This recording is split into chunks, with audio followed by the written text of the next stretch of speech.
now we're going to talk about platforms, because right now there's a lot of choices out there. You have Android, now Windows Phone 7, iOS 5, which is Apple, and BlackBerry. Now, I don't have a BlackBerry with me today, but I do have three that I think are really the big players out there.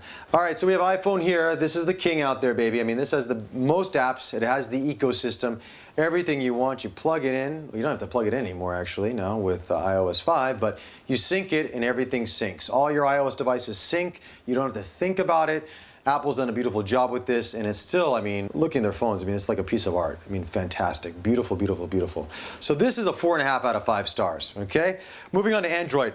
Android, the one thing it's missing from it is an ecosystem. And every Android device is different, which makes it, there's a learning curve, you know what I mean? But, one thing I do like about HTC is they make all their phones with Sense. So when you go from one HTC phone to another that you're going to get the same experience, probably even a better experience with the updates. Overall, I would say that Android is a 4 out of 5 stars. The downside about it is the ecosystem, and battery life on Android isn't as good as iOS 5 yet, or any of the Apple phones, but it's getting there. Sooner or later, we'll get there. Last but not least, Windows Phone 7. Windows Phone 7, I'm saying 3.5 out of 5 stars.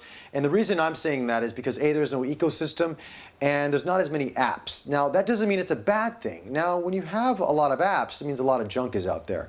But they do have a lot of the big developers, but a lot of the apps, to me, I personally feel aren't completely optimized for the device just yet. I say another 6 months to a year, this baby is going to fly. And with Nokia coming on board, HTC's phones out in the market, I think a lot more people will be buying it and they'll be more interested about it. And I think once you get used to it, you're really going to find that you spend less time trying to find things on the phone and more time just living your life. So 3.5 out of 5, 4.5 the king, and 4. And that is our OS comparison right here on Synced Up.